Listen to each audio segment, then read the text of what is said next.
আজ আমরা আলোচনা করব শিক্ষা গবেষণার ধাপ সমূহ, স্টেপস অফ এডুকেশনাল রিসার্চ। আজ আমরা আলোচনা করব শিক্ষাগত গবেষণার ধাপ সমূহ, অর্থাৎ স্টেপস অফ এডুকেশনাল রিসার্চ। শিক্ষাগত গবেষণা সুপরিকল্পিত বৈজ্ঞানিক পদ্ধতি অনুসরণ করে। তাই এই গবেষণা ফলপ্রসূভাবে সম্পন্ন করার জন্য কিছু ধারাবাহিক ধাপ অনুসরণ করা হয়। শিক্ষাগত গবেষণা সুপরিকল্পিত বৈজ্ঞানিক পদ্ধতি অনুসরণ করে। তাই এই গবেষণা ফলপ্রসূভাবে সম্পন্ন করার জন্য কিছু ধারাবাহিক ধাপ অনুসরণ করা হয়। শিক্ষাগত গবেষণার এই ধাপসমূহ একটি অন্যটির সঙ্গে সম্পর্কিত।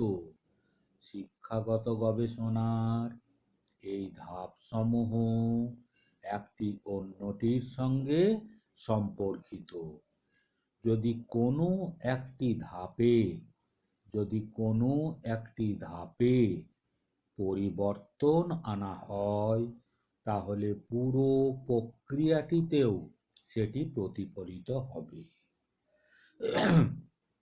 শিক্ষাগত গবেষণার এই ধাপসমূহ একটি অন্যটির সঙ্গে সম্পর্কিত। যদি কোনো একটি ধাপে পরিবর্তন আনা হয়, তাহলে পুরো প্রক্রিয়াটিতে সেটি প্রতিফলিত হবে। অন্যান্য যে কোনো প্রকৃতির গবেষণার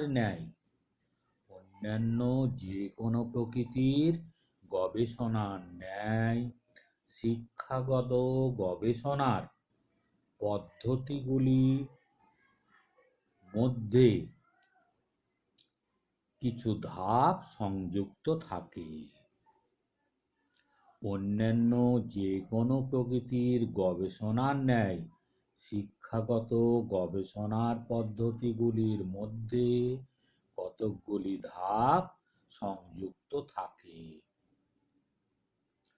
পুরো গবেষণা প্রক্রিয়া সুসম্পন্ন করার জন্য মোটামুটি 6টি ধাপ অনুসরণ করা হয়। সাধারণত পুরো গবেষণা প্রক্রিয়া সুসম্পন্ন করার জন্য 6টি ধাপ অনুসরণ করা হয়। 1. গবেষণার সমস্যা চিহ্নিতকরণ।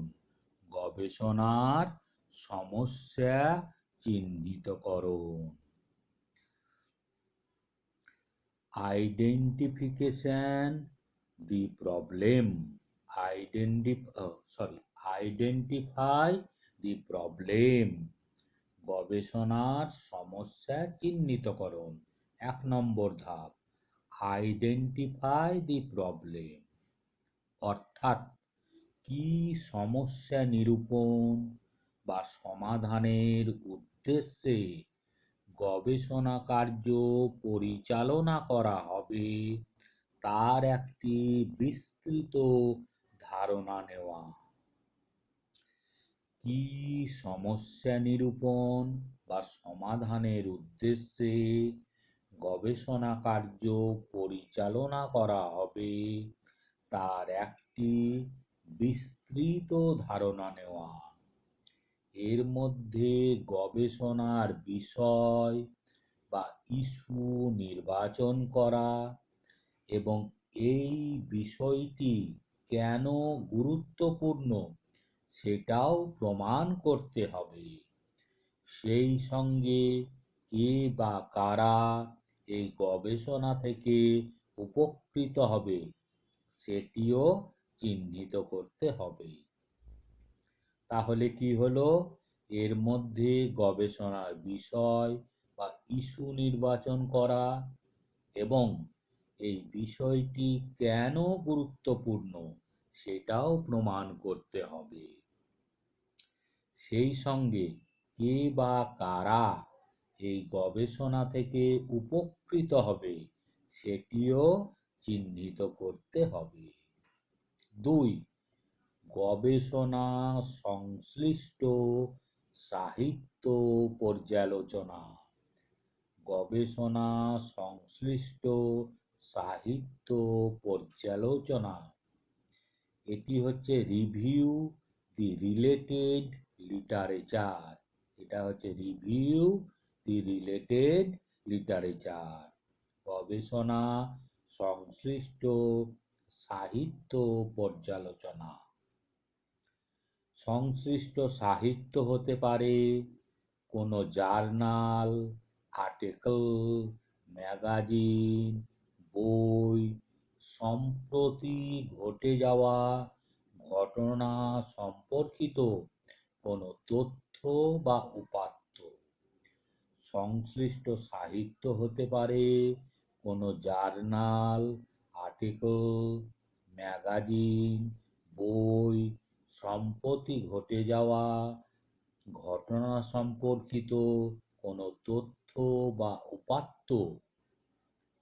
সাহিত্য পর্যালোচনার মূল উদ্দেশ্য হল সাহিত্য পর্যালোচনার মূল উদ্দেশ্য হল এই বিষয়ের বর্তমান অবস্থান ও অন্যান্য গবেষণায় সেটি কোন আঙ্গিকে বর্ণিত হয়েছে তা তুলে ধরা। এই বিষয়ের বর্তমান অবস্থান ও অন্যান্য গবেষণায় সেটি কোন আঙ্গিকে বর্ণিত হয়েছে তা তুলে ধরা। 4টি অংশ রয়েছে এই ধাপে। 4টি অংশ রয়েছে এই ধাপে। সেগুলি কি কি? 1.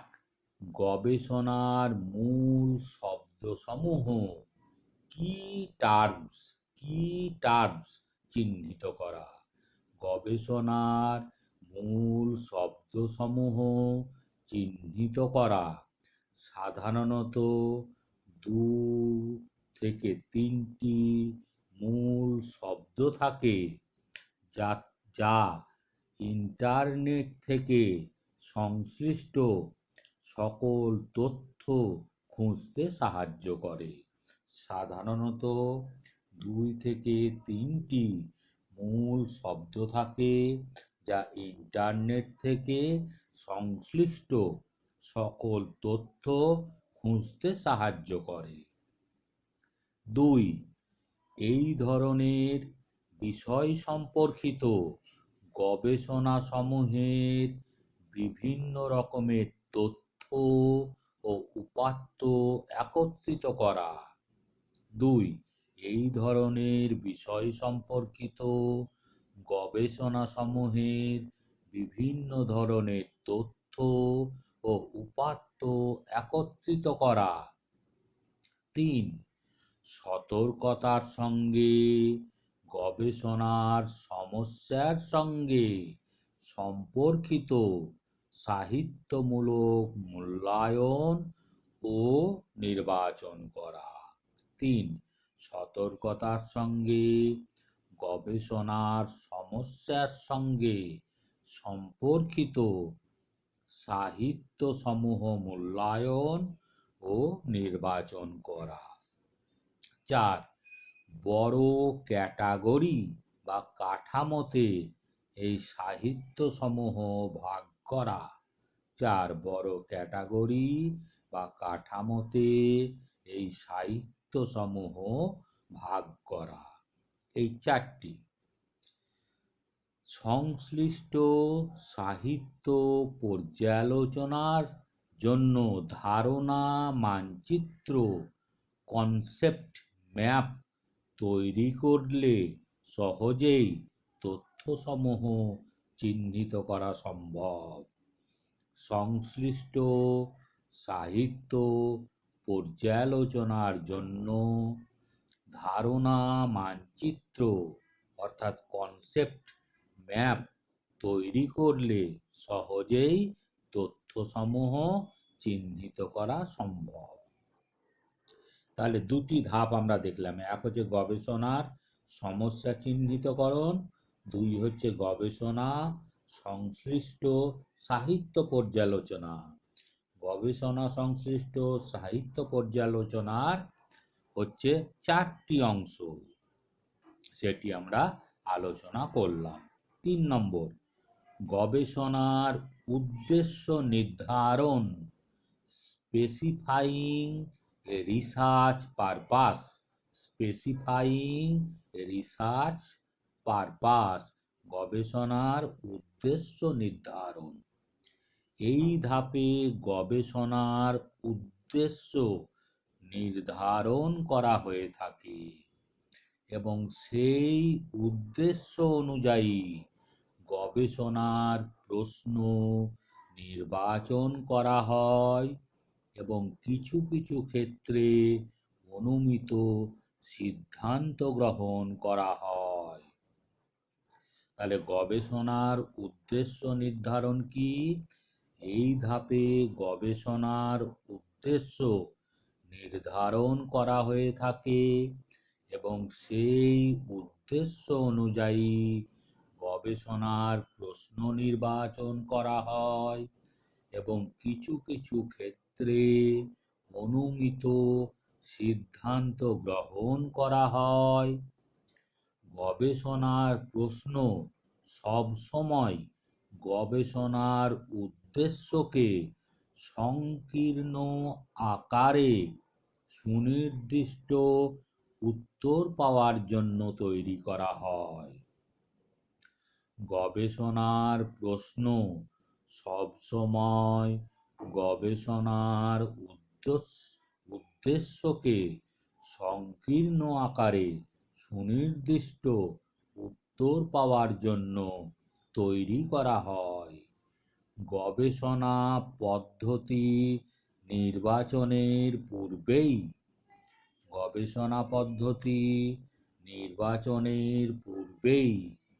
গবেষণার প্রশ্ন নির্বাচন করা হয়। গবেষণা পদ্ধতি নির্বাচনের পূর্বেই গবেষণার প্রশ্ন নির্বাচন করা হয়। গবেষণার আকার অনুযায়ী সাধারণত কয়েকটি গবেষণার প্রশ্ন নির্বাচন করা হয়। গবেষণার আকার অনুযায়ী সাধারণত কয়েকটি গবেষণার প্রশ্ন নির্বাচন করা হয়।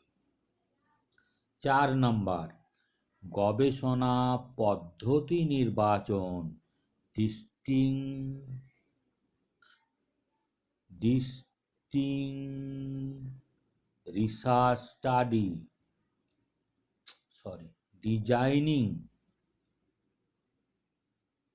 ডিজাইনিং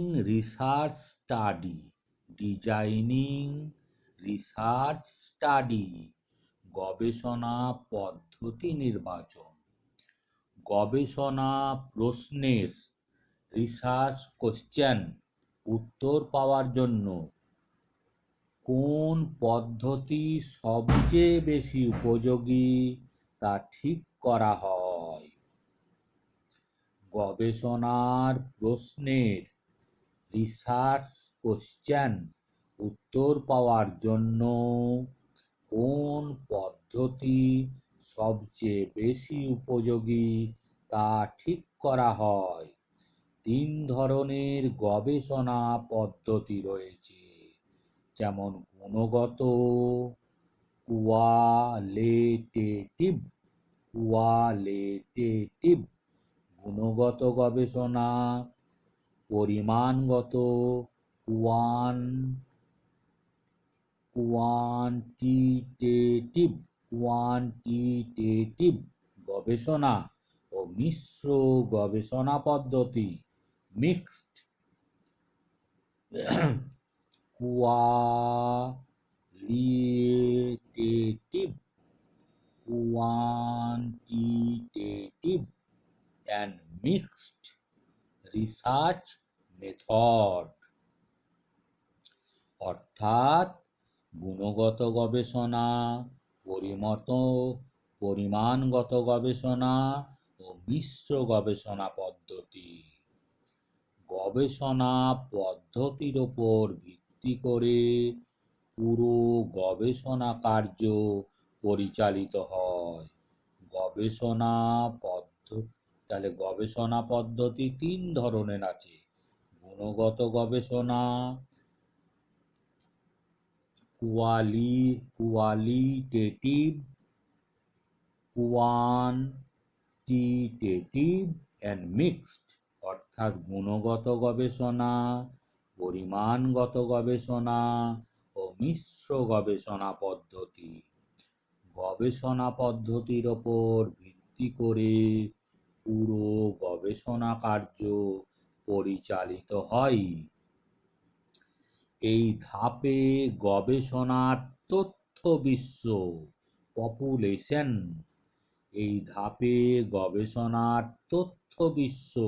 পপুলেশন, নির্বাচন করা হবে এবং নমুনায়ন পদ্ধতি কি হবে তা সমগ্র পপুলেশনের প্রতিনিধিত্বশীল কিনা সে ব্যাপারে বর্ণনা করা হবে। তাহলে গবেষণা পদ্ধতির ওপর ভিত্তি করে পুরো গবেষণা কার্য পরিচালিত হয়। এই ধাপে গবেষণার তথ্য বিশ্ব, পপুলেশন নির্বাচন করা হবে এবং নমুনায়ন পদ্ধতি কি হবে তা সমগ্র পপুলেশনের প্রতিনিধিত্বশীল কিনা সে ব্যাপারে বর্ণনা করা হবে। গবেষণার কাজে কে বা কারা তথ্যদাতা হবে, কী কারণে তাদেরকে তথ্যদাতা হিসাবে নির্বাচন করা হলো তার উল্লেখ করা থাকবে। গবেষণার কাজে কে বা কারা তথ্যদাতা হবে, কী কারণে তাদেরকে তথ্যদাতা হিসাবে নির্বাচন করা হলো তার কারণ উল্লেখ করা থাকবে। কী উপায়ে তথ্য সংগ্রহ করা হবে সে ব্যাপারে বিশদ বর্ণনা করা হবে। কী উপায়ে তথ্য সংগ্রহ করা হবে সে ব্যাপারে বিশদ বর্ণনা করা হবে এবং তথ্য সংগ্রহের হাতিয়ার কি হবে তা পাইলট টেস্টিংয়ের মাধ্যমে যথার্থতা নির্ণয়পূর্বক উল্লেখ করা হবে। কী উপায়ে তথ্য সংগ্রহ করা হবে সে ব্যাপারে বিশদ বর্ণনা করা হবে এবং তথ্য সংগ্রহের হাতিয়ার কি হবে তা পাইলট টেস্টিংয়ের মাধ্যমে যথার্থতা নির্ণয়পূর্বক উল্লেখ করা হবে। গবেষণা কাজে যে প্রশ্নমালা ব্যবহৃত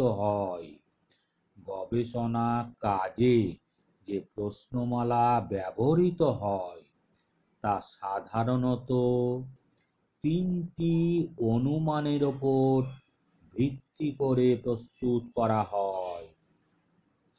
গবেষণা কাজে যে প্রশ্নমালা ব্যবহৃত হয় তা সাধারণত তিনটি অনুমানের ওপর ভিত্তি করে প্রস্তুত করা হয়। অনুমানগুলি কি কি? 1. উত্তরদাতা পড়তে পারেন এবং প্রশ্নের অর্থ অনুধাবনে সক্ষম। 1.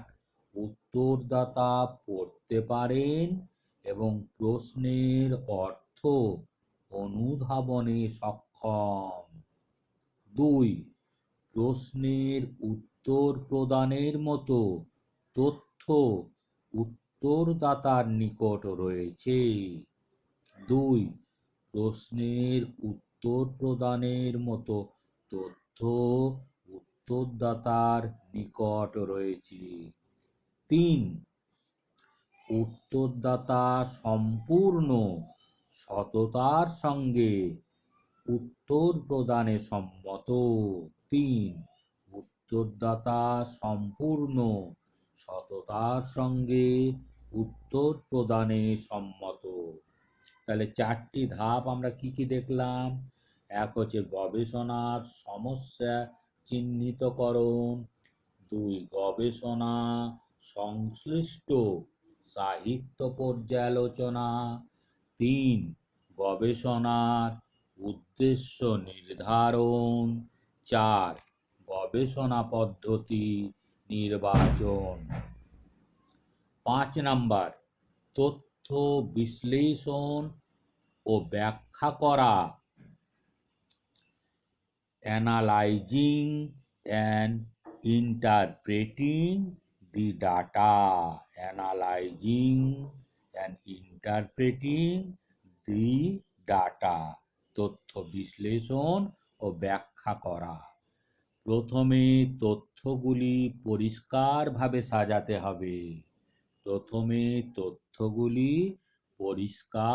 সাজাতে হবে। সংশ্লিষ্ট তথ্য বিন্যাস ও শ্রেণীবদ্ধকরণ করা হবে।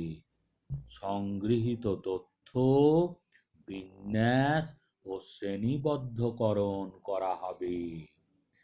এরপর গবেষণা পদ্ধতি অর্থাৎ গুণগত, পরিমাণগত, মিশ্র গবেষণার ধারা অনুযায়ী বিশ্লেষণ করতে হবে।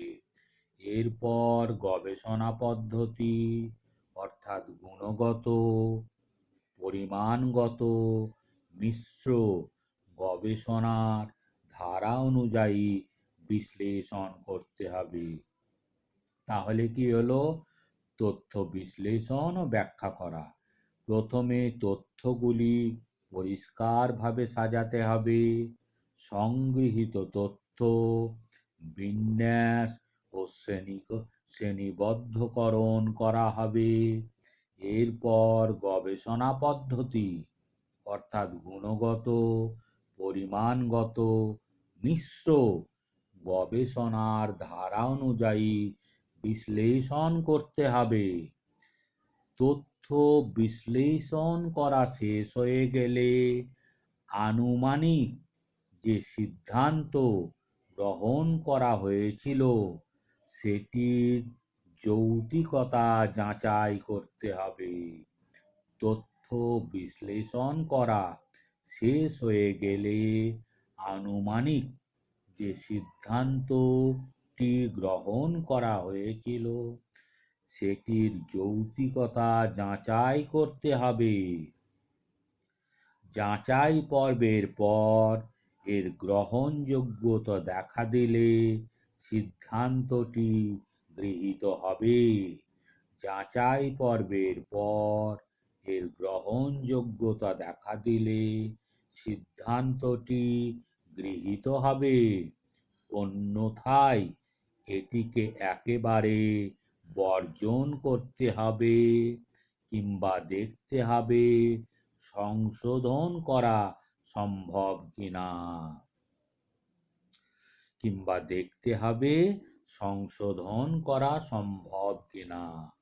সিদ্ধান্ত সংশোধন করা হলে নতুনভাবে সিদ্ধান্তটি লিখতে হবে।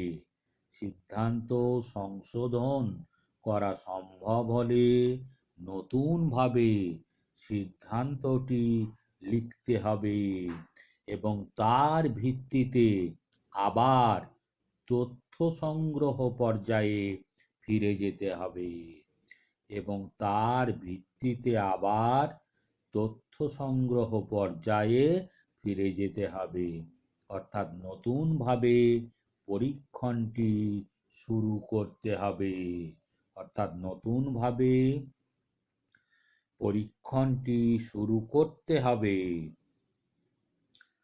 তথ্য বিশ্লেষণ ও ব্যাখ্যা করা শেষ হলে সবচেয়ে তাৎপর্যপূর্ণ যে ফলাফল পাওয়া যাবে তাকে বর্ণনা করতে হবে। তথ্য বিশ্লেষণ ও ব্যাখ্যা শেষ হলে সবচেয়ে তাৎপর্যপূর্ণ যে ফলাফল পাওয়া যাবে তাকে বর্ণনা করতে হবে। সংশ্লিষ্ট সাহিত্য পর্যালোচনার সংশ্লিষ্ট সাহিত্য পর্যালোচনার ফলাফলের সঙ্গে তুলনা করতে হবে। এই গবেষণার কি কি সীমাবদ্ধতা আছে? এই গবেষণার কি কি সীমাবদ্ধতা আছে তা উল্লেখ করতে হবে এবং ভবিষ্যতে এই বিষয় নিয়ে কি ধরনের গবেষণা করা সম্ভব তার উল্লেখ থাকবে। 6. গবেষণার রিপোর্ট তৈরি, রিপোর্টিং রিসার্চ। Reporting research. 6. গবেষণার রিপোর্ট তৈরি। গবেষণার রিপোর্ট তৈরির জন্য প্রথমে একটি সারাংশ লেখা হবে। গবেষণার রিপোর্ট তৈরির জন্য প্রথমে একটি সারাংশ লেখা হবে এবং পর্যায়ক্রমে ভূমিকা, সংশ্লিষ্ট সাহিত্য পর্যালোচনা, গবেষণা পদ্ধতি, তথ্য বিশ্লেষণ, ব্যাখ্যা, ফলাফল ও সবশেষে উপসংহারে বিশদ বর্ণনা দিতে হবে। তাহলে কি হলো? গবেষণার রিপোর্ট তৈরির জন্য প্রথমে একটি সারাংশ লেখা হবে এবং পর্যায়ক্রমে ভূমিকা, সংশ্লিষ্ট সাহিত্য পর্যালোচনা, গবেষণা পদ্ধতি, তথ্য বিশ্লেষণ ও ব্যাখ্যা, ফলাফল ও সবশেষে উপসংহারের বিশদ বর্ণনা দিতে হবে। তবে গবেষণার বিশদ রিপোর্টটি থেকে যখন কোনো জার্নাল আর্টিকেল প্রকাশ করা হয় তখন নির্দিষ্ট জার্নালের নির্দেশনা অনুসরণ করা হয়। তবে গবেষণার বিশদ রিপোর্ট থেকে যখন কোনো জার্নাল আর্টিকেল প্রকাশ করা হয় তখন নির্দিষ্ট জার্নালের নির্দেশনা অনুসরণ করা হয়। সাধারণত প্রত্যেক জার্নালের নির্দেশনা আলাদা রকম হয়ে থাকে। সাধারণত প্রত্যেক জার্নালের নির্দেশনা আলাদা রকমের হয়ে থাকে, তবে মূল ধাপগুলি একই থাকে। তাহলে গবেষণা, শিক্ষাগত গবেষণার ধাপ সমূহগুলো কি কি হলো? 1. গবেষণার সমস্যা চিহ্নিতকরণ। 2. গবেষণা সংশ্লিষ্ট সাহিত্য পর্যালোচনা। 3. গবেষণার উদ্দেশ্য নির্ধারণ। 4. গবেষণা পদ্ধতি নির্বাচন। 5. তথ্য বিশ্লেষণ ও ব্যাখ্যা করা। 6. গবেষণার রিপোর্ট তৈরি। আবার বলছি, গবেষণার সমস্যা চিহ্নিতকরণ, গবেষণা সংশ্লিষ্ট সাহিত্য পর্যালোচনা, গবেষণার উদ্দেশ্য নির্ধারণ, গবেষণা পদ্ধতি নির্বাচন, তথ্য বিশ্লেষণ ও ব্যাখ্যা করা, গবেষণা রিপোর্ট তৈরি করা।